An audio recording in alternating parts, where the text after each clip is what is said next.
เมกะเฮิรตซ์รายการต่อไปเป็นรายการพลังแห่งชีวิตดำเนินรายการโดยสุนัยเหล่าหาวิวัฒน์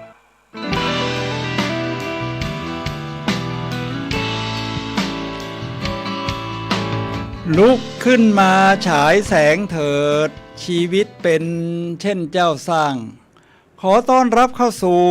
รายการพลังแห่งชีวิตรายการเพื่อการสร้างแรงบันดาลใจโดยผมสุนัย เหล่าหาวิวัฒน์ผู้ดำเนินรายการมาพบกับท่านผู้ฟังทุกวันเสาร์เวลา 11 โมงถึงเที่ยงทางสถานีวิทยุเพื่อการศึกษาพระพุทธศาสนาและวัฒนธรรมคลื่น FM 104.5 เมกะเฮิรตซ์ออกอากาศณวัดฝายหินมหาวิทยาลัยเชียงใหม่จังหวัดเชียงใหม่สำหรับท่านผู้ชมที่ชมผ่านทางโซเชียลมีเดียนะครับก็ใช้ได้ทั้ง YouTube Facebook โดยพิมพ์คำว่าวัดฝายหินภาษาไทยนี่แหละครับท่านผู้ฟังครับ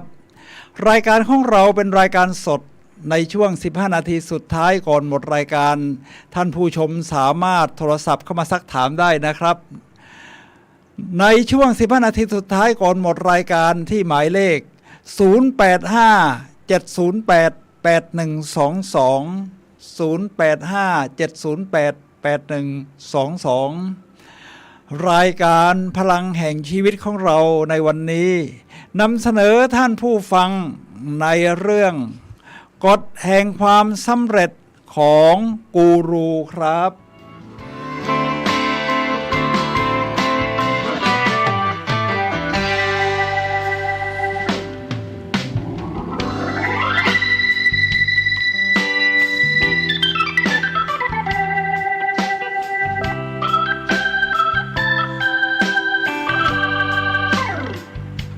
แฟนคลับบอกว่าภาพเสียงยอดเยี่ยมมากขอบคุณนะครับที่ให้เสียงฟีดแบ็กมาเดี๋ยวผมก็เช็คนิดนึงนะครับว่าภาพเสียงของเราเป็นอย่างไรก็เรียกว่าขอบพระคุณผู้อำนวยการสถานีครับพระครูสมุวิศวัตรครับนี่รายการเยี่ยมครับ ยอดเยี่ยมครับท่านผู้ฟังครับหัวข้อที่เราคุยกันในวันนี้นะครับเราคุยกันในเรื่องกฎแห่งความสำเร็จของกูรูซึ่งผมนำมาจาก Lisa Nichols 10 Rules for Success ซึ่งก็คือกฎ10ประการแห่งความสำเร็จของ Lisa Nichols นะครับซึ่งเป็นวิทยากรด้านการสร้างแรงบันดาลใจชาวสหรัฐอเมริกานะครับลิซ่านิโคลเป็นหญิงชาวผิวสีนี่ผมให้ดูหน้าตาของเธอนะครับนี่หน้าตาของลิซ่านิโคลครับลิซ่านิโคลนี่เป็นหญิงชาวผิวสีแล้วเนี่ยนะครับยังผมฟังประวัติที่เธอเล่ามานี่ซึ่งก็จะเป็นกฎที่อยู่1 ใน 10ข้อด้วยคือเปิดเผยชีวิตของเราเองได้กล้าเปิดเผยยอมรับประวัติของตัวเองว่าครอบครัวของเธอเนี่ยโอ้ยากจนมากแล้วเธอเป็นคุณแม่เลี้ยงเดี่ยวคุณพ่อเนี่ยนะครับสามีหมายถึงสามีเธอติดคุกเอาลองดูสิครับคนเราชีวิตมันอับจนขนาดนี้แล้วมันประสบความสำเร็จเป็นนักพูดสร้างแรงบันดาลใจทั่วโลกได้อย่างไรนี่คือลิซ่านิโคลครับท่านผู้ฟังครับถ้าท่านเคยอ่านหนังสือ The Secret ของรอนด้าเบิร์นหรือหนังสารคดีเรื่อง The Secret ซึ่งก็คือเรื่องของกฎแห่งการดึงดูดนะครับท่านผู้ฟังครับลิซ่านิโคลเป็นดาราคนหนึ่งในภาพยนตร์เรื่องนี้ถึงสิ่งที่เธอพูดถึงกฎแห่งการดึงดูดนั้นยอดเยี่ยมแต่วันนี้เราจะมาฟังกันในเรื่องเทคนิค10ประการสู่ความสำเร็จของลิซ่านิโคลกันครับท่านผู้ฟังครับ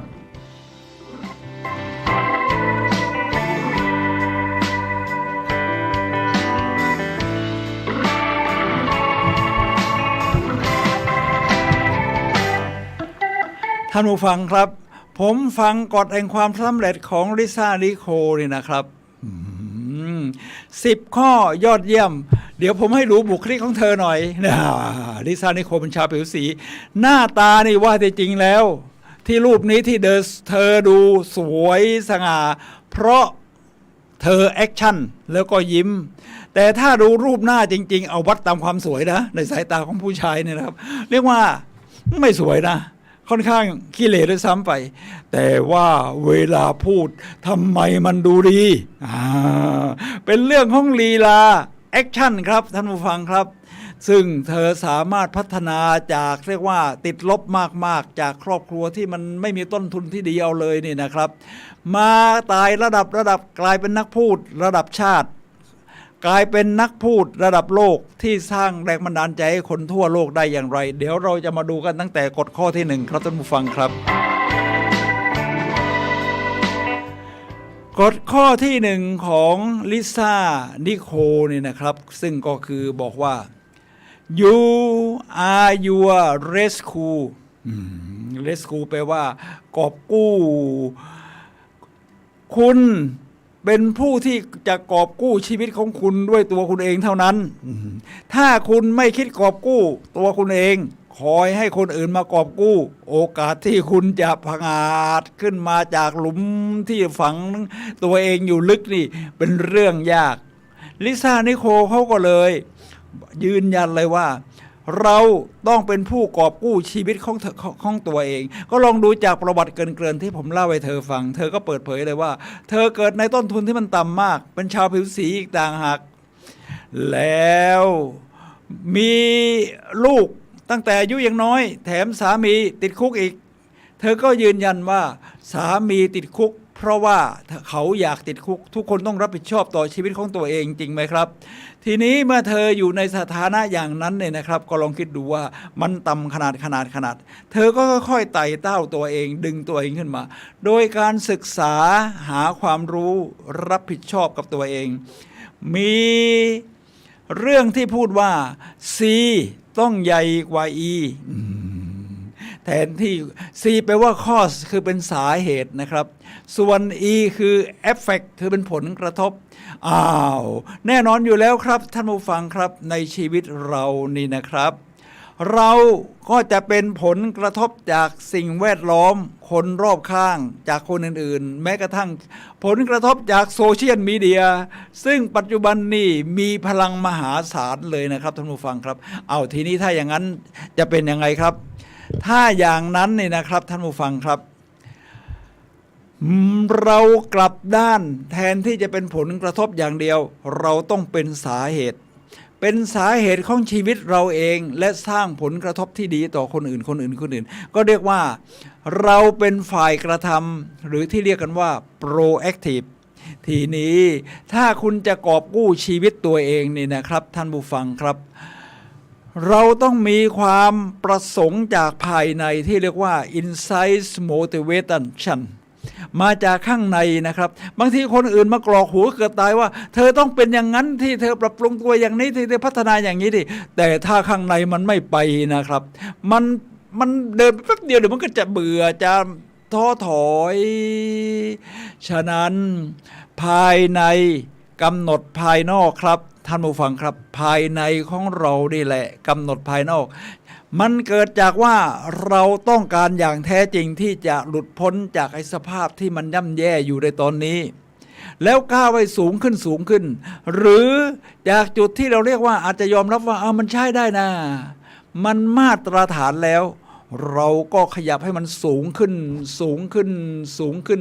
ได้อีกครับท่านผู้ฟังครับโดยมันมาจากความประสงค์จากภายในใจของเราถึงตอนนี้นะครับท่านผู้ฟังครับเมื่อเราก็จะคิดจะกอบกู้เราเป็นผู้กอบกู้ชีวิตตัวเองแล้วเราต้องทำอะไรบ้างล่ะมันก็จะมีไล่เรียงกันมาเลยนะครับอีก9ข้อว่าวิธีการที่คุณจะกอบกู้ชีวิตตัวเองให้มันยอดเยี่ยมขึ้นฉันจะพัฒนาขึ้นได้เรื่อยๆเป็นมะม่วงดิบไม่ใช่มะม่วงสุกที่รอวันหลุดจากขั้วเราจะตามด้วย9ข้อนะครับแต่อันดับแรกเราต้องยอมรับก่อนว่า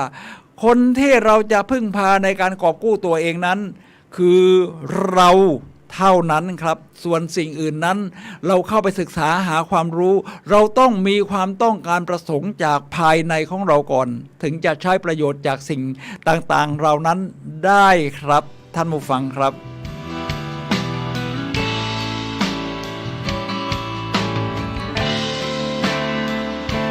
ผมก็โยงมาสู่ กฎข้อที่2นะครับท่านผู้ฟังครับกฎข้อที่2นี้ที่จะสนับสนุนว่าคุณจะก้าวออกไปจากจุดที่คุณอยู่ก้าวไปสู่จุดที่คุณต้องการได้อย่างไรวิธีการที่จะก้าวจากจุดที่คุณอยู่ไปสู่จุดที่ต้องการได้อย่างไรคือคุณต้องกล้าเหมือนกับเรือต้องกล้าออกจากท่าเรือมันถึงจะเรียกว่าเรือจริงไหมครับท่าเรือสร้างมาว่าเฉยๆจอดอยู่ที่ท่าหรืออยู่ที่อู่มันก็ไม่ใช่เรือ จนกว่าจะลงน้ำท่านผู้ฟังครับในนี้บอกว่าข้อที่2คือ believe in unseen คือเชื่อในสิ่งที่ยังไม่เห็นน่ะเชื่อในสิ่งที่ยังไม่เห็นก็หมายความว่าเราไปในที่ที่ไม่รู้ไปในที่ที่มันเป็นเป้าหมายแต่เราไม่รู้ว่าเส้นทางมันจะเป็นอย่างไรก็เรียกว่าในสิ่งที่เราไม่เห็นนี่นะครับไม่ต้องรอให้เห็นนะครับท่านผู้ฟังครับผมเป็นวิทยากรด้านการสร้างแรงบันดาลใจเรียกว่าบรรยายเรื่องการสร้างประสบความสำเร็จส่วนบุคคลต่างๆรวมทั้งขององค์กรก็ใช้วิธีการนี้นะครับ believe in unseen ครั้งสุดท้ายเมื่อวันเสาร์ที่ผ่านมาก็ไปจัดฝึกอบรมในเรื่องของเทคนิควิธีเปลี่ยนความคิดสู่และพฤติกรรมสู่ความสำเร็จในการทำงานในองค์กรให้กับใครครับให้กับเทศบาลตำบลยุวาอำเภอสันป่าตองจังหวัดเชียงใหม่รวมแล้วผู้เข้ารับการอบรม100 คนเป็นทั้งเจ้าหน้าที่ลูกจ้างผู้บริหารและในทีมของการเมืองก็คือท่านนายกเทศมนตรีรองทีมงานเนี่ยนะครับทั้งปลัดที่เป็นข้าราชการก็เข้ากันมาหมด100 คนเขาใช้วิธีการนี้คุณต้องกล้าเดินไปในสิ่งที่คุณยังไม่เห็นไม่ใช่ต้องรอให้ฉันเห็นชัดก่อนนะครับโอ้เส้นทางมันเป็นอย่างนี้ไฟเขียวทุกสี่แยกมันเปิดเขียวหมดแล้วฉันถึงจะออกจากบ้าน no ไม่ใช่ครับท่านผู้ฟังครับทีนี้ believe in unseen เนี่ย unseen ของเราเนี่ยเราก็ต้องจินตนาการออกมาก่อนนะครับจินตนาการบอกว่าเราอยากจะไปไหนเราอยากจะไปทำอะไรเราอยากจะเป็นใครเราอยากจะประสบความสำเร็จแบบไหน Who I am ฉันคือใครฉันเกิดมาเพื่อสิ่งใดเมื่อเราจินตนาการได้แล้วท่านก็จินตนาการในแนวของท่านที่มันเป็นแพชชั่นนะครับว่าเราหลงใหลสิ่งนี้เช่นฉันอยากเป็นนักบาสเกตบอลฉันอยากเป็นนักวิ่งมาราธอนฉันอยากทำงานในองค์กรที่ใหญ่และไต่ระดับขึ้นเรื่อยๆฉันอยากเป็นนักดนตรีสีไวโอลินหรือเซลโลฉันอยากเป็นนักพูดผู้ยิ่งใหญ่เราเรียกว่ามีเป้าหมายแล้วแต่เราเห็นจุดหมายปลายทางเพียงในจินตนาการมันยังไม่เห็นเส้นทางจริงจำเป็นไหมครับที่จะต้องรอให้มีทรัพยากรทุกสิ่งทุกอย่างถึงจะประสบความสำเร็จและเดินทางกันได้ไม่ต้องครับท่านผู้ฟังครับ People have all the resource to success ผู้คนเนี่ยนะครับมีทรัพยากรที่จะประสบความสำเร็จอยู่ในตัวทุกคนเลยครับแล้วทำไมทุกคนจึงไม่ประสบความสำเร็จล่ะครับเพราะว่าหลายคนอาจจะไม่รู้ว่ามันมีเหรอในข้างในมันเชื่ออะไรจริงเหรอแล้วถ้ารู้แล้วว่ามันมีแล้วมันจะดึงขึ้นออกมาได้อย่างไรเอาละครับท่านผู้ฟังครับเราต้องเชื่อในสิ่งที่เรายังไม่เห็นด้วยตาจริงๆแต่มันเพียงเห็นในจินตนาการว่าฉันอยากเป็นนักนั่นนักนี่ที่ยอดเยี่ยมเราก็เดินออกไปทรัพยากรต่างๆจะเกิดขึ้นในระหว่างเส้นทางที่เราเดินไปไม่ว่าจะเป็นผู้คนความรู้ทักษะคนที่จะมาสนับสนุนทำนองนี้นะครับทุกท่านครับในภาษา NLP Neuro Linguistic Programming ภาษาที่เราใช้โปรแกรมจิตประสาทเราเรียกว่า Ready Fire Aim คือพร้อมยิงเล็งพร้อมแล้วก็ยิงเล็งเอาทำไมไม่เล็งก่อนยิงไม่ต้องครับเพราะเป้าหมายนี่มันเคลื่อนที่ไปเรื่อยพอเรายิงปั๊บเรารู้ว่าอันนี้มันคาดเคลื่อนอย่างนี้นะเราก็ค่อยปรับมาพร้อมยิงไปก่อนแล้วก็ค่อยมาเล็งทีหลังทีนี้นี่คือเชื่อในสิ่งที่เรายังไม่เห็นยกตัวอย่างชัดๆนะครับเอาละครับผมก็จะถามว่าคริสโตเฟอร์โคลัมบัสเนี่ยนะครับ อยากจะเดินทางไปประเทศอินเดีย ปกติเขาก็ต้องไปทางตะวันออกกันนะครับเพราะถ้าจะออกจากยุโรปอย่างสเปนที่โคลัมบัสเขาออกเดินทางมันก็ต้องไปทางตะวันออกโคลัมบัสบอกไม่อ่ะผมไม่ไปทางตะวันออกผมจะไปทางตะวันตกเพราะผมมีความเชื่อที่ยังมองไม่เห็นจริงว่าโลกมันกลมแกก็ออกเดินทางครับจากเมืองเซบียาประเทศสเปนโดยทุนของอลิซาเบลล่าราชินีใน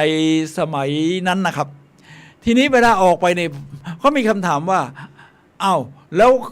เขารู้เส้นทางแน่นอนเหรอรู้เราจะไปทางตะวันตกแล้วเขาเคยเห็นเหรอมีสิ่งที่เคยเห็นเหรอหรือคนไปมาก่อนมาบอกไหมว่าอินเดียหรือฝั่งกันโน้นอเมริกามันเป็นยังไงไม่ครับไม่มีใครเคยไปหรือไปแล้วอาจจะพวกอินเดียแดงมันข้ามไปอีกด้านหนึ่งข้ามมาอีกด้านหนึ่งแบริ่งช่องแคบแบริ่งอ้าวแล้วไม่เคยเห็นจะข้าไปเหรอคริสโตเฟอร์โคลัมบัสเชื่อในสิ่งที่เรียกว่า belief in unseen เชื่อในสิ่งที่ยังไม่เคยเห็นแต่ถึงเขาเชื่อว่าโลกกลมเขาก็ไปเรื่อยๆ3 เดือนเจอฝั่งเลยครับที่เกาะอินดิสนี่แหละครับเส้นทางที่มนุษย์สู่ความยอดเยี่ยมก็คือเชื่อในสิ่งที่เรายังไม่เห็นไม่จำเป็นต้องให้เห็นจะแล้วถึงจะเริ่มลงมือครับท่านผู้ฟังครับ Ready Fire Aim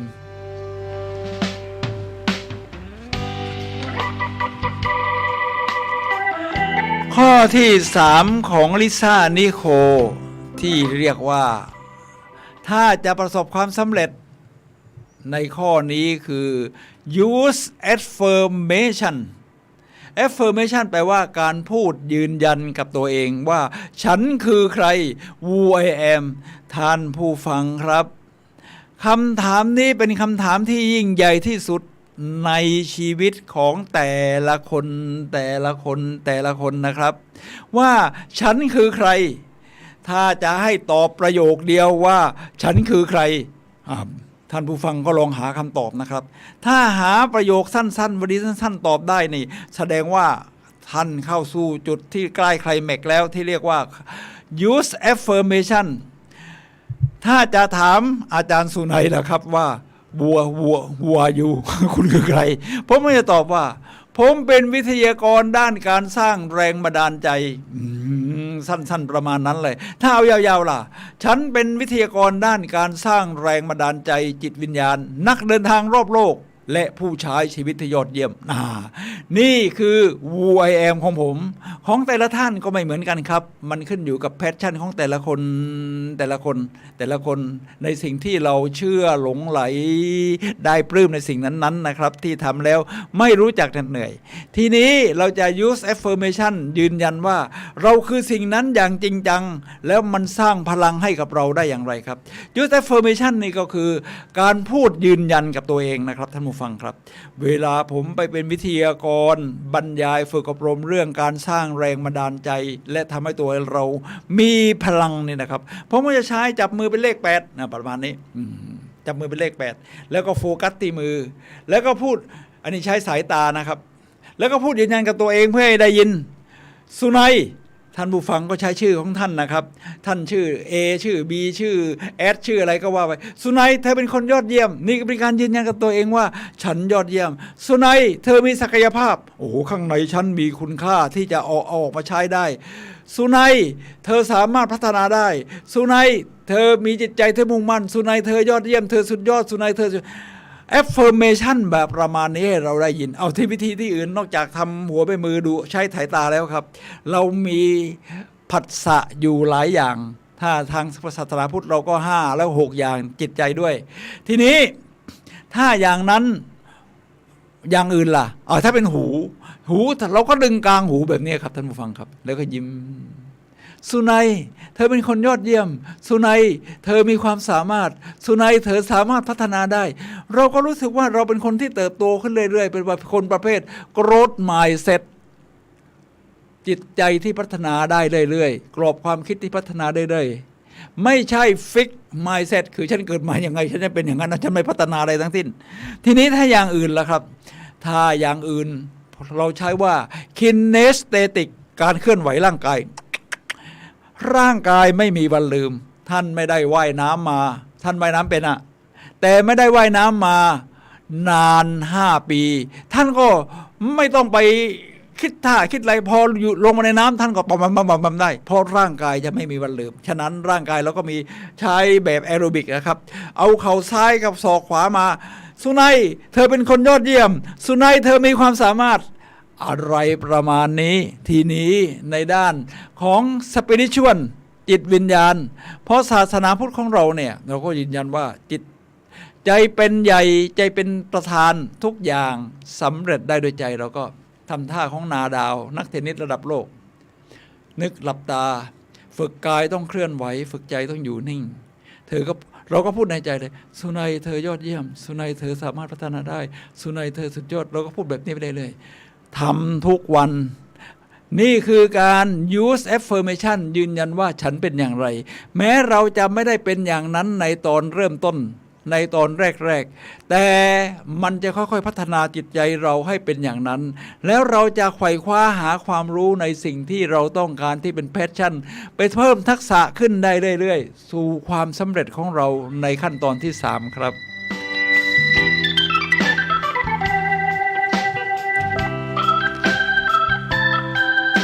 ท่านผู้ฟังครับข้อที่4ของลิซ่านิโคก็คือ Create Holistic Success สร้างสรรค์ความสำเร็จแบบองค์รวมหรือรอบด้านไม่ใช่ความสำเร็จด้านใดด้านหนึ่งอย่างเดียวบางคนเนี่ยนะครับเอาด้านเดียวด้านอื่นมันก็พังทลายหมดเลยผมผ่านงานองค์กรใหญ่ๆเป็นผู้บริหารระดับสูงขององค์กรใหญ่ๆมานะครับฉะนั้นผมก็รู้ว่าคนที่สร้างความสำเร็จด้านเดียวโดยเฉพาะในเรื่องของหน้าที่การงานเนี่ยเขาทำอย่างไร เขาจะทุ่มเทเรื่องงานอย่างสุดๆลองคิดดูดิครับกลับบ้านในองค์กรนะครับโอ้โหมันเรียกว่าเป็นงานที่ผมมองย้อนหลังไปก็เป็นงานที่มันทรมานสิ้นดีกลับบ้านในคุณกลับก่อน3 ทุ่มไม่ได้นะคุณต้องให้ถึง3 ทุ่มก่อนให้ดีก็4 ทุ่มแล้วค่อยกลับบ้านน้องนี้เราก็ตื่นแต่เช้าแต่ตี 5มาทำงานอีกโอ้ชีวิตการงานมันน่าจะรุ่งโรจน์แต่ว่าความสำเร็จด้านอื่นล่ะความสำเร็จด้านอื่น1ครอบครัวคุณเห็นหน้ากันตอนกินข้าวแล้วเปล่าอาจมาถึงบ้าน3 ทุ่มครึ่งเอากินข้าวอาบน้ำนอนแล้วการออกกำลังกายล่ะไม่มีคุณก็สำเร็จด้านเดียวทั้งสุขภาพสังคมครอบครัวมันก็ย่ำแย่แล้วผมเห็นหลายคนนะครับประสบความสำเร็จในหน้าที่การงานแต่กำลังได้กอบพลัวโอ้ยน็อกหัวใจวายบางคนต้องไปผ่าตัดหัวใจผ่าตัดมาได้5 ปีเอาไปไม่รอดบางคนเป็นสโตรกโอ้โหเส้นโลหิตในสมองแตกเพราะร่างกายไม่ได้ออกกำลังกายเลยทานอาหารก็เป็นขยะทั้งนั้นเป็นอัมพาตเจ้าชายนิทราผมมีเจ้านายอยู่ครับเป็นผู้กำกับที่สนิทสนมให้ความเอื้อเฟื้อกันตลอดทั้งทางผู้ใต้บังคับบัญชาผู้บัญชากู้กันหนุนกันมาตลอดท่านแม้จะเป็นนักเดินแต่ออกกำลังกายมันไม่เพียงพอเพราะไปเจองานที่ว่ามันเอาความสำเร็จแบบนี้ด้านเดียวครับท่านผู้ฟังครับตอนนี้อายุ80 ปีกำลังจะเข้าไปผ่ากระดูกสันหลัง เพราะหมอนรองกระดูกทับเส้นประสาทขาเริ่มเป็นชาเสียวขยับไม่ขึ้นไปทั้งตัวตั้งแต่ตะโพกลงไปอายุ80 ปีไปผ่าตัดกระดูกสันหลังเนี่ยไม่ใช่เรื่องธรรมดานะครับท่านผู้ฟังครับฉะนั้นถ้าจะให้เป็นตามที่ลิซ่านิโคว่าก็คือ create holistic success เราก็ต้องบาลานซ์ชีวิตเราไม่สามารถทำทุกอย่างให้มันยอดเยี่ยมสุดยอดในทุกเรื่องได้ก็จริงแต่เราทำให้มันไปด้วยกันได้ในแนวทางที่เราชื่นชอบชื่นชมนะครับท่านผู้ฟังครับงานเราทุ่มเทเต็มที่ไปถึงที่ทำงานก่อนใครยิ่งยอดเยี่ยมคุณเวลาทำงานมีสมาธิเต็มที่ไม่คุยไม่ใช้เวลาโอเอไปอย่างอื่นก็ยอดเยี่ยมแล้วหาเวลาออกกำลังกายก็ยอดเยี่ยมร่างกายคุณสมบูรณ์แข็งแรงไม่ใช่ทำไปโป๊ะไปได้กอล์ฟ น็อกหัวใจวายตายไม่มันก็ไม่คุ้มครับท่านผู้ฟังครับ และด้านสังคมเพื่อนฝูงเราก็จัดสรรเวลาไปครอบครัวลูกเต้าตัวเองประสบความสำเร็จยอดเยี่ยมแต่ลูกเต้าไม่เอาไหนเลย มันก็ไปไม่รอดสังคมเราก็จะแย่ลงเนี่ยนะครับ เพราะเวลาเราเลี้ยงดู เราก็เลี้ยงดูคนในครอบครัวของเราเขาก็จะเอาแบบอย่างเรานะครับโอ้พ่อแม่ไม่ออกกำลังกายฉะนั้นข้อที่4คือ create holistic success สร้างความสำเร็จในองค์รวมนี่เรียกว่าเป็นสิ่งที่เราทำไปคู่กันทุกๆด้านได้ครับ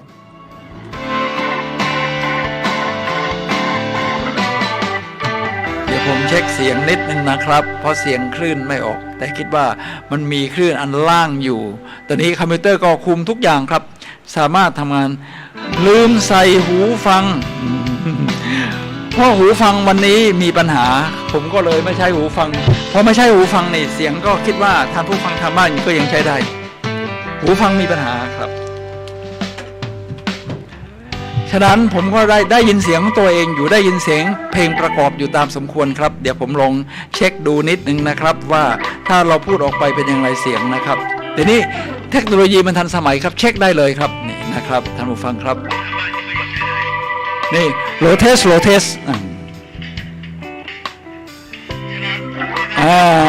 ยอดเยี่ยมครับนี่คือเทคโนโลยีที่เราจะเช็คว่าออกอากาศไปแล้วทางบ้านจะฟังได้เป็นยังไงเรากำลังพูดถึงลิซ่านิโคลส 10 rules for success ข้อที่ต่อไปก็คือข้อที่5ท่านผู้ฟังครับลิซ่านิโคลบอกว่า do something different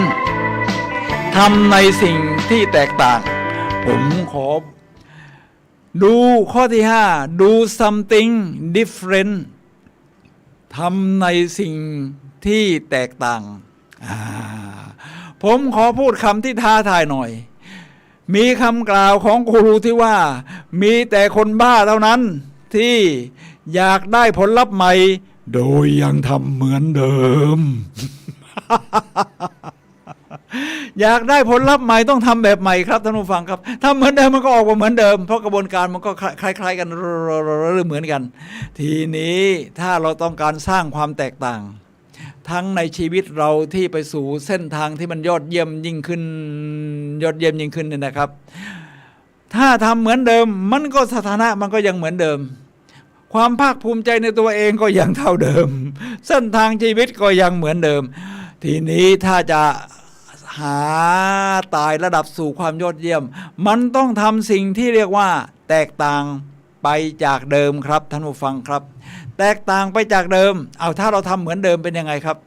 ทำเหมือนเดิมก็ทำกันไปเคยตื่นเรียกว่าอยู่ในคอมฟอร์ตโซนอะคอมฟอร์ตโซนคือแหล่งที่เป็นความสบายฉันเคยคุ้นเคยตรงนี้แหละฉันสะดวกสบายเหลือเกินโอ้ตรงนี้เส้นทางไหนฉันรู้หมด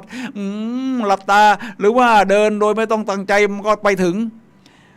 นี่แหละครับมันเป็นกับดักของเราครับท่านผู้ฟังครับพอถึงแบบนั้นเนี่ยนะครับ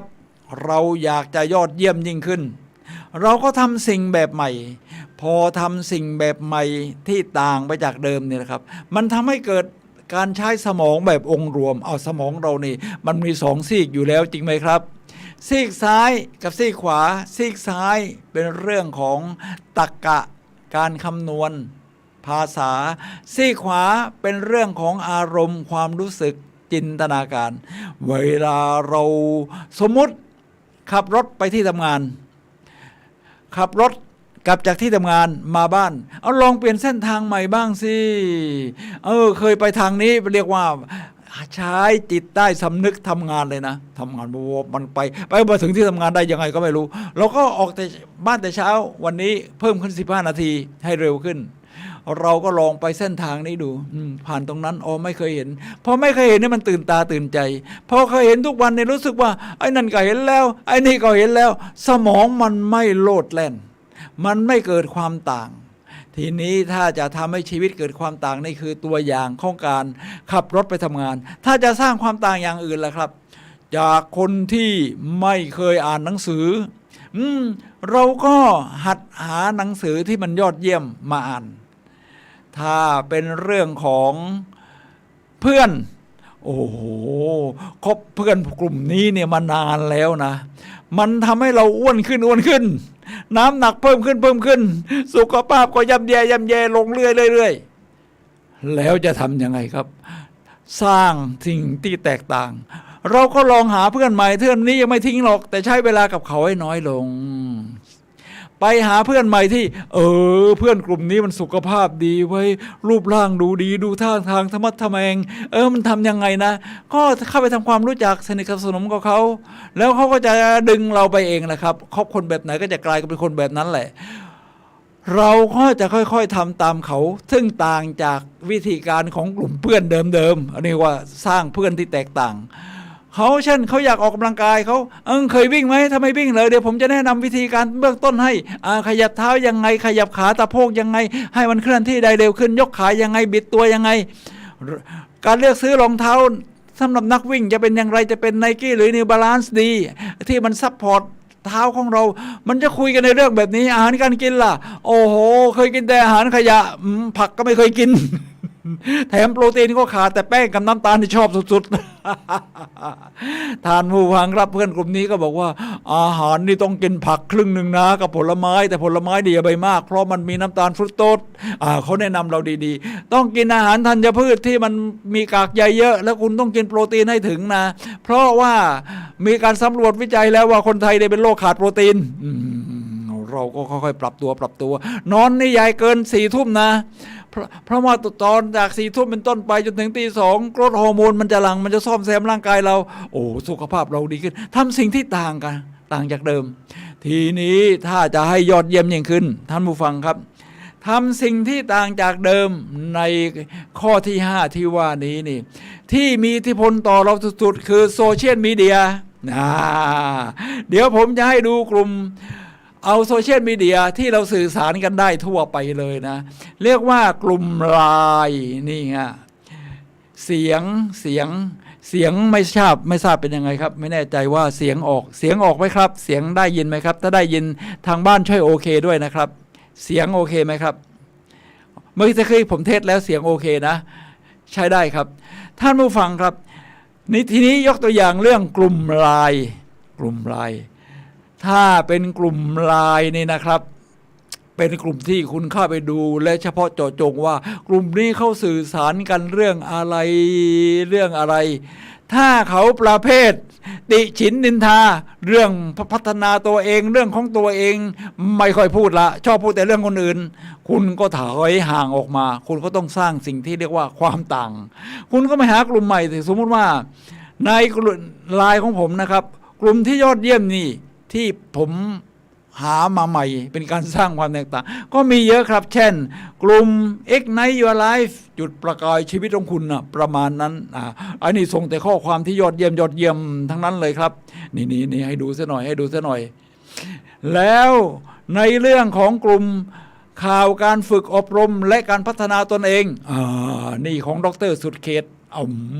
ในกลุ่มนี้ก็มีการส่งกันว่าจะมีการอบรมให้ความรู้ดีๆที่นั่นที่นี่วันนั้นวันนี้เวลาเท่าไหร่ฟรีไม่ฟรีนี่แหละครับท่านผู้ฟังครับเราสร้างความแตกต่างในโซเชียลมีเดียแล้วเพื่อนในกลุ่ม Facebook ก็แบบเดียวกันนั่นแหละครับคบคนแบบไหนก็จะกลายเป็นคนแบบนั้นจึงมีสุภาษิตที่เรียกว่าถ้าคุณเป็นคนขยันเข้าไปทำงานในองค์กรที่เขาขี้เกียจคุณมี2 ทางเลือกแค่นั้นครับ1ลาออก2กลายเป็นคนขี้เกียจแต่ถ้าคุณเป็นคนขี้เกียจเข้าไปทำงานในหน่วยงานที่เขาขยันกันคุณมีทางเลือก2 ทาง1ลาออก2คุณเปลี่ยนเป็นคนขยันง่ายแบบนั้นเลยนะครับท่านผู้ฟังครับถ้าคุณไม่คล้อยตามคุณก็เข้ากับเขาไม่ได้มันก็มีทางเลือกคล้อยตามคุณก็ต้องปรับตัวไปหาเขาแบบเดียวเขานินทาคนอื่นคุณก็ต้องหัดนินทาคนอื่นด้วยท่านผู้ฟังครับทีนี้ถ้าเป็น YouTube ล่ะครับ YouTube นี่ยิ่งยอดเยี่ยมครับสิ่งที่เราจะสร้างความต่างได้ YouTube นี่นะครับมันมีทุกเรื่องที่คุณจะค้นหาไม่ว่าเรื่องใดๆผมเป็นนักท่องเที่ยวผมก็ดูลีลามีนี่ของพระเอกหนังนิรุตนี่นะครับนี่ลีลามี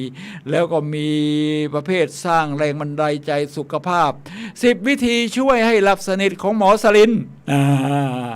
สร้างสิ่งที่แตกต่างที่ทำเหมือนเดิมสุขภาพก็แย่เหมือนเดิม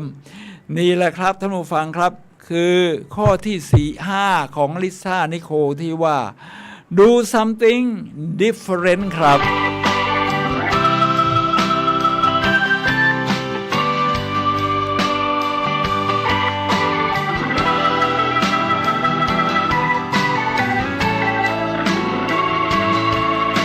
ท่านผู้ฟังครับขณะนี้ท่านกำลังรับฟังรายการพลังแห่งชีวิตรายการเพื่อการสร้างแรงบันดาลใจโดยผมสุนัย เลาหะวิวัฒน์ผู้ดำเนินรายการนะครับและก็เป็นวิทยากรด้านการสร้างแรงบันดาลใจในวันนี้เราคุยกันในเรื่อง10วิธีหรือกฎแห่งความสำเร็จ10ข้อของกูรูที่ว่านี้ก็คือลิซ่านิโคลซึ่งเป็นหญิงชาวผิวสีที่มาจากต้นทุนของชีวิตที่ต่ำมากๆจนสู่ความสำเร็จและเป็นกูรูของหลายๆชีวิตที่ช่วยในการพัฒนาชีวิตของผู้คนทั่วโลกครับนี่คือ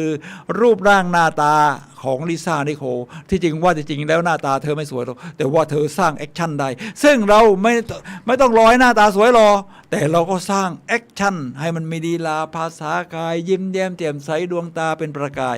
เรามาดูกฎข้อต่างๆของลิซ่านิโคลไปแล้ว5ข้อต่อไปเป็นการพูดถึงข้อที่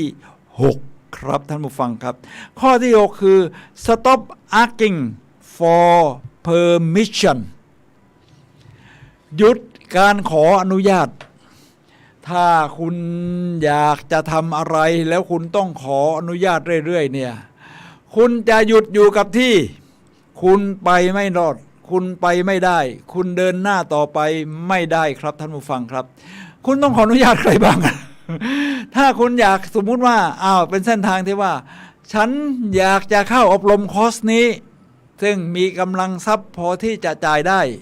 แต่คุณต้องขออนุญาตคนโน้นคนนี้ก่อนเช่นถ้าคุณพอมีเงินของตัวเองนะต้องขออนุญาตคนรอบข้างจะอนุญาตไหมพ่อแม่ครอบครัวคู่สมรสถ้าเขาบอกไม่อนุญาตอย่าไปเลยมันสิ้นเปลืองเงินทองไม่คุ้มค่าไปหาอย่างอื่นกินจะดีกว่าคุณไปขออนุญาตแล้วเกิดการคัดค้านกันคือการไม่อนุญาตแล้วคุณจะเดินหน้าต่อไหมคุณไม่ต้องขอครับคุณเชื่อในสิ่งที่ยังไม่เห็นในกฎข้อที่2 believe in the unseen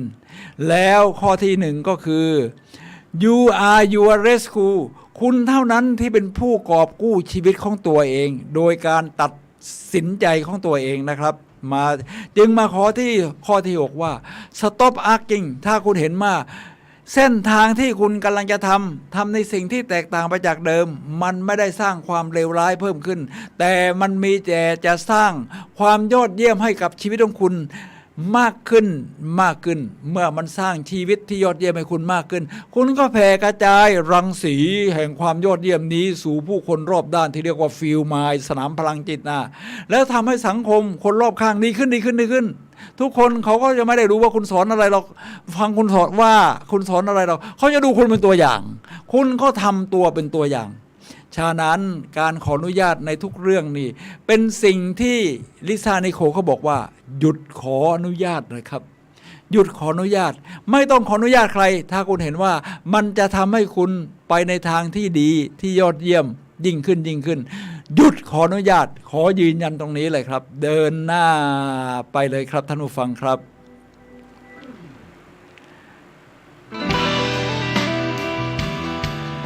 ผมเล่าอีกนิดหนึ่งทีนี้เรื่อง stop asking for permission หยุดขออนุญาต สมมุติผมจะไปอบรมหลักสูตรหนึ่งจริงๆก็ไปอบรมมาแล้วแหละของโค้ชวัตโค้ชวัตเป็นโค้ชชาวสิงคโปร์ในแนวทางของ NLP คือ Neuro Linguistic Programming ภาษาที่เราใช้โปรแกรมจิตประสาทเนี่ยนะครับมันซื้อมาชุดหนึ่ง5 6 7 หลักสูตรทีนี้มันมีหลักสูตรหนึ่งจะต้องเดินลุยไฟ เอาล่ะครับท่านผู้ฟังครับ ถ้าจะต้องเดินลุยไฟนี่นะครับท่านผู้ฟังครับ มันจะเป็นยังไงครับ ถ้าเราจะเดินลุยไฟเดี๋ยวผมเช็คนิดหนึ่งครับเพราะมีการพระอาจารย์เข้าใจว่าจะมีการปรับเสียงนะครับผมเช็คกับทางบ้านโอเคท่านก็บอกว่าเสียงโอเคนะครับยังโอเคอยู่เสียงท่านผู้ฟังครับถ้าผมต้องขออนุญาตใครก่อนว่าหลักสูตรนี้มีการลุยไฟด้วยคุณคิดว่าผมควรไปไหมหรือคุณเห็นอะไรเป็นอย่างอื่นผมจะได้ไม่ไปท่านผู้ฟังครับถ้าท่านไปขออนุญาตเนี่ยนะครับคนที่เขาไม่ได้มีจิตใจฮึกเหิมอยากสร้างความสำเร็จแบบเรานี่เขาจะค้านหัวชนฝาแล้วว่าบ้าเหรอเดินลุยไฟยาว5 เมตรกองถ่านกำลังลุกโชนแล้วคุณต้อง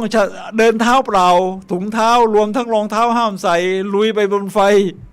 ถ้าไม่มีใครมีคนไม่อนุญาตคุณเมื่อไหร่คุณก็จะไม่ไปใช่ไหมถ้าไม่ไปคุณก็ไม่ได้ลุยไฟดีผมไม่ต้องขออนุญาตใครแต่ว่าผมโชคดีครับที่มีครอบครัวที่สนับสนุนคุณสิรินันท์เลาหวิวัฒน์นะครับท่านก็เป็นภรรยาที่เป็นคู่สมรสที่ยอดเยี่ยมของผมมายาวนานหลาย10 ปีเราเกื้อกูลซึ่งกันและกันโดยเฉพาะในเรื่องของการพัฒนาตัวเองเธอสนับสนุนเต็มที่เลยพี่ลุยไปเลย มันเป็นกำลังใจพอไปเดินหน้ายืนหน้ากองไฟลุกโชนนะครับยาว5 เมตรคุณก็เดินประมาณสัก6-9แล้วทางโน้นก็มีโค้ชอยู่หมายถึงสมมุติเหมือนเป้าหมายชีวิตของเราที่เราจะต้องเดินไปให้ถึงในระหว่างนั้นระหว่างจะเดินเอาเท้าแรกเหยียบไฟนี่นะครับคุณก็ต้องสร้างพลังขึ้นมาก่อนที่ go yes go yes ฉันเชื่อมั่นฉันมีพลังฉันทำได้เมื่อเราเชื่อมั่นแบบนี้ครับเราไม่ต้องขออนุญาตใครอีกพอมันพร้อมแล้ว go yes เราเหยียบเท้าแรกไปเลยปุ่มปุ่มปุ่มปุ่มปุ่มปุ่มปุ่ม6 หรือ 7 ก้าวถึงฝั่งโน้นครับพอถึงตอนนี้ความรู้สึกไหนที่เราเคยประจนภัยมามันไม่เหมือนกับการเดินลุยไฟมันเป็นประสบการณ์ที่ยอดเยี่ยมประสบการณ์ที่ดีทำให้ฉันเข้มแข็งประสบการณ์ที่ไม่ดีทำให้ฉันเข้มแข็งยิ่งขึ้นมันประมาณนั้นครับท่านฟังครับมันแลกกับประสบการณ์อื่นไม่ได้เด็ดขาดเลยเป็นประสบการณ์ที่คุณไม่ต้องขออนุญาตใครเพื่อสร้างความมั่นใจในข้อที่6คือ stop asking for permission หยุดการขออนุญาตสักที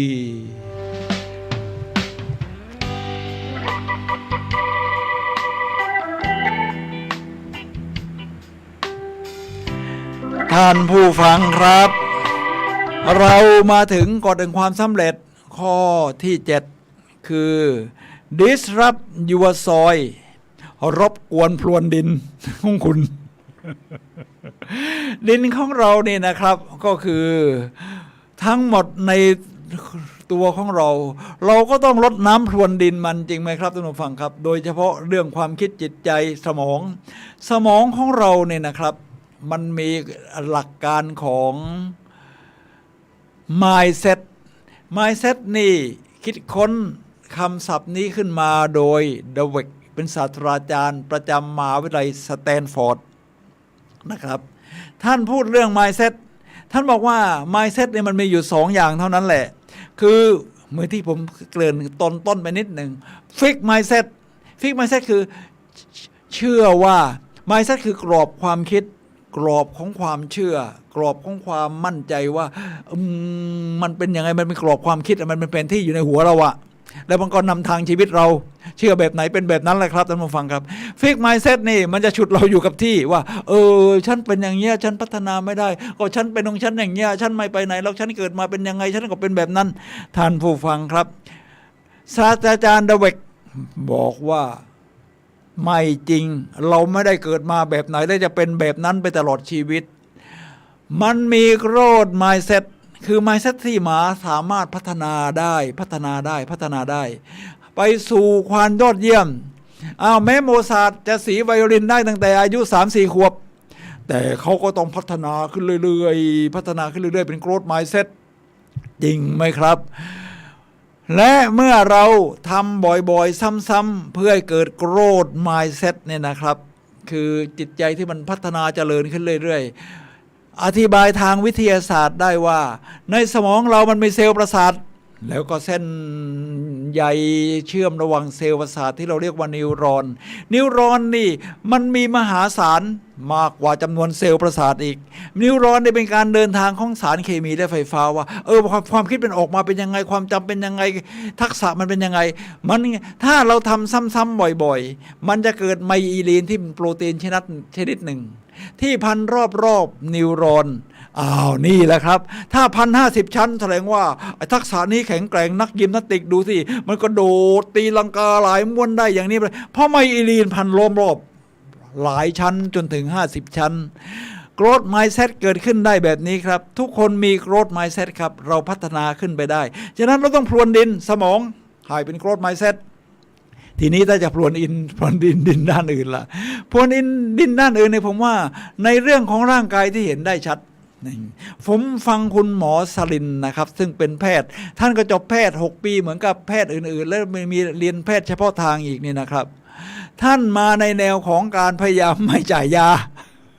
ให้ทุกคนรักษาด้วยแนวทางสุขภาพที่มันเป็นธรรมชาติและยอดเยี่ยม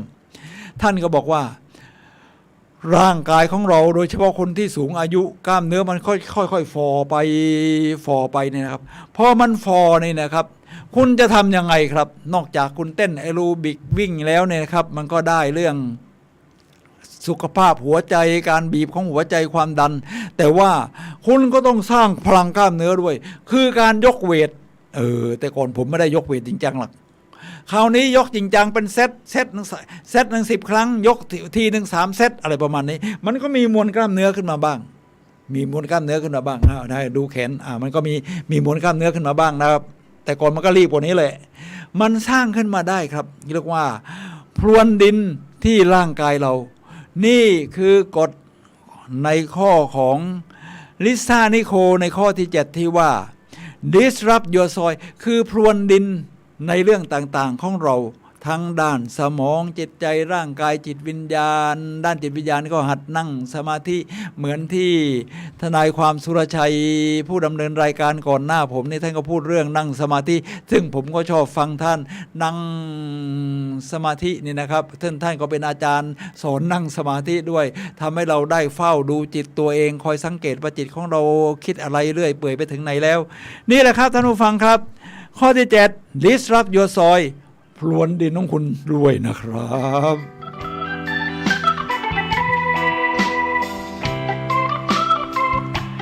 ท่านผู้ฟังลิซ่านิโคกำลังบอกเราในข้อที่8ว่า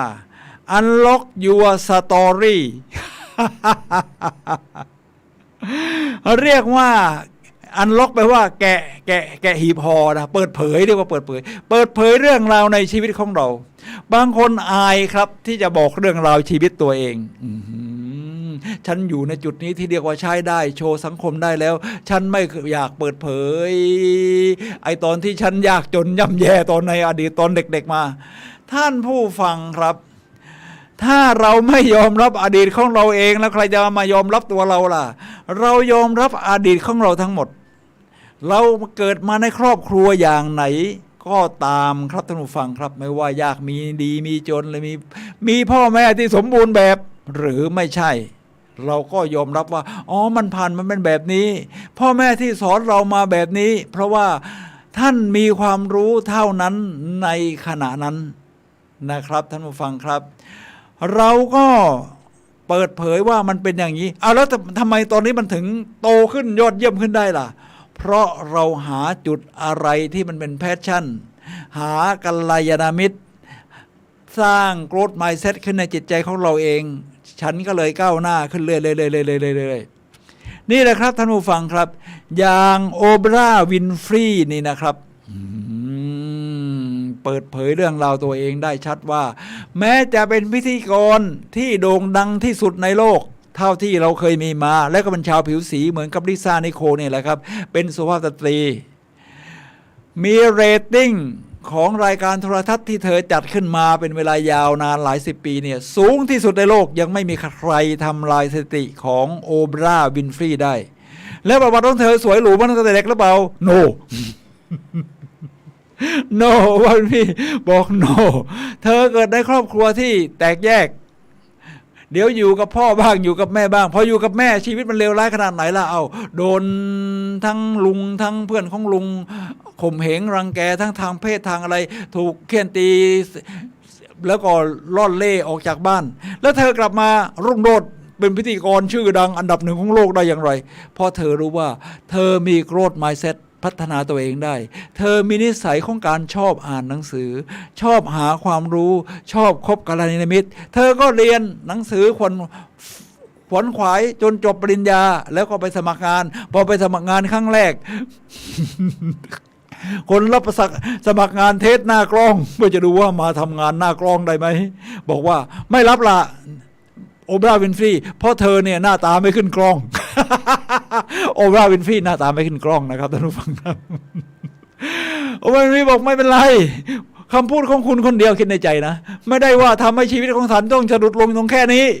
ฉันต้องทำสิ่งที่แตกต่างฉันก็ไปพัฒนาหน้าของฉันไม่ได้ไปฉีดโบท็อกนะทำหน้าให้มันสดใสมีชีวิตชีวาหัดพูดให้มันคล่องแคล่วยิ่งขึ้นชัดถ้อยชัดคำในฐานะของพิธีกรมันก็พัฒนาตัวเองขึ้นได้จนเป็นพิธีกรที่ยอดเยี่ยมนี่แหละครับเปิดเผยเรื่องราวชีวิตของตัวเองแล้วพอมีใครถามเช่นโอปราห์วินฟรีเวลาเขาไปงานอยู่งานหนึ่งเขาเล่าให้ฟัง เธอเล่าให้ฟังไปงานนี้คนก็จำโอปราห์วินฟรีได้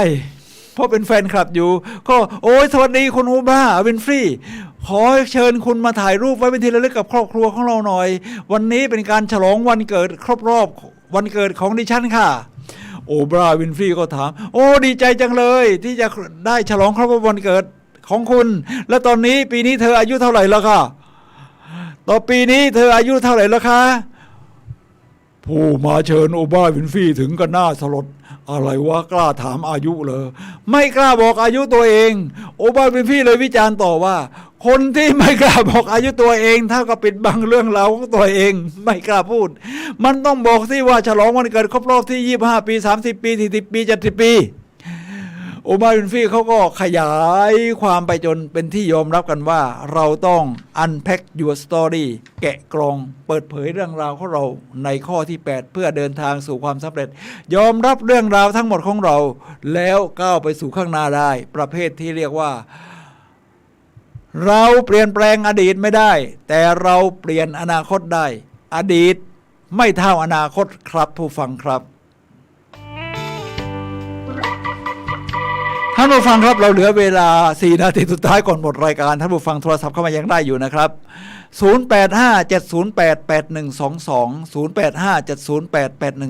0857088122ครับผมมีอีก2ข้อของลิซ่านิโคลข้อที่9คือ make big abundance สร้างความอุดมสมบูรณ์ที่มันยิ่งใหญ่อะทีนี้ในความอุดมสมบูรณ์หรือมั่งคั่งเนี่ยนะครับคนก็มักจะนึกถึงเงินทองมากๆหรือไม่ก็บ้านหลังใหญ่ๆเรือยอชต์สักลำหนึ่งเครื่องบินส่วนตัวเฮลิคอปเตอร์ส่วนตัวโอปราห์วินฟรีบอกโนไม่ได้หมายถึงวัตถุไม่ใช่โอปราห์วินฟรีโทรกับลิซ่านิโคลบอกโนไม่ได้หมายถึงวัตถุหมายถึงสิ่งอื่นๆแม้กระทั่งนามธรรมเช่นความสัมพันธ์ที่ยอดเยี่ยมคุณสร้างให้มันใหญ่โตกับคนที่ใช่ด้วยนะคุณไม่ใช่ค่าสร้างความสัมพันธ์ที่ยอดเยี่ยมกับคนที่มันคอยดูดพลังคุณทุกวันไม่เอาคนที่มันสร้างพลังให้กันและกันสร้างความสัมพันธ์ที่ยอดเยี่ยมกับเขาหรือไม่ก็สร้างความอุดมสมบูรณ์ในเรื่องของสุขภาพร่างกายสร้างความสัมพันธ์ในเรื่องของอาชีพของคุณให้มันยอดเยี่ยมยิ่งขึ้นผมเป็นนักพูดสร้างแรงบันดาลใจผมก็ต้องพัฒนาตัวเองทุกวันในเรื่องของเทคนิคการพูดอะไรต่างค้นหาข้อมูลที่สร้างแรงบันดาลใจให้ผู้คนมีพลังเป็นดีเจสถานีวิทยุ FM 104.5 เมกะเฮิรตซ์ผมก็ต้องพัฒนาว่าดีเจที่ยอดเยี่ยมเขาทำยังไงเขาค่อยคว้าหาความรู้มายังไงเนื้อเรื่องยังไงที่ผู้ฟังแล้วได้พลังเอาไปปฏิบัติได้นะประมาณนั้นครับก็คือ make big abundance ครับสร้างความอุดมสมบูรณ์ไม่ใช่เรื่องวัตถุเป็นเรื่องต่างๆที่มันยอดเยี่ยมทั้งเราและคนรอบข้างข้อสุดท้ายครับท่านผู้ฟังครับข้อที่10 dreaming big ฝันให้ใหญ่เอาไว้ครับฝันให้ใหญ่เอาไว้ครับถึงทำสำเร็จหรือไม่สำเร็จ ไม่ใช่ปัญหาที่จะมาหยุดฉุดเราให้อยู่กับที่ แต่เราฝันให้ใหญ่ไว้ก่อนพอฝันใหญ่เราเดินไปได้นิดหนึ่งโอ้โหเราก็ฉลองสิ่งที่ชนะเล็กๆน้อยๆนี้ไปได้เรื่อยๆตลอดเส้นทางเหมือนกับมีคนไปถามแม่ชีเทเรซาว่าแม่ชีขาคุณแม่ขาหนูอยากจะทำสิ่งที่ยิ่งใหญ่แต่มันไม่มีสิ่งที่ยิ่งใหญ่ให้ทำเลยค่ะแม่ชีเทเรซาก็บอกว่าไม่เป็นไรลูกเอ๋ยให้ลูกทำสิ่งเล็กๆด้วยหัวใจหรือความฝันที่ยิ่งใหญ่นี่เลยครับท่านผู้ฟังครับเหมือนครับมาร์ตินลูเทอร์คิงจูเนียร์นักสิทธิมนุษยชนชาวอเมริกันผิวสีที่บอกว่า I have a dream ข้าพระเจ้ามีความฝันเมื่อมีความฝันของมาร์ตินลูเทอร์คิงจูเนียร์มันก็ยิ่งใหญ่เพื่อปลดปล่อยสิ่งที่ขันขวางกั้นในการแบ่งแยกผิวสีในสหรัฐอเมริกามาร์ตินลูเทอร์คิงจูเนียร์บอกไว้ว่าคนที่มีชีวิตอยู่หากเขาไม่มีความฝันที่ยิ่งใหญ่ที่เรียกว่าจะอุทิศชีวิตเพื่อมันได้หาควรอยู่ไม่มันขนาดนั้นครับท่านผู้ฟังครับนี่คือกฎ10 ข้อกฎแห่งความสำเร็จ10 ข้อของกูรูของลิซ่านิโคครับท่านผู้ฟังครับนี่คือสุดท้ายของรายการครับผมสุนัย ละหวิวัฒน์และรายการพลังแห่งชีวิตขอลาท่านผู้ฟังไปก่อนพบกันใหม่วันเสาร์หน้าเวลา 11 โมงถึงเที่ยงทางโซเชียลมีเดียวัดฝายหินครับท่านผู้ฟังครับ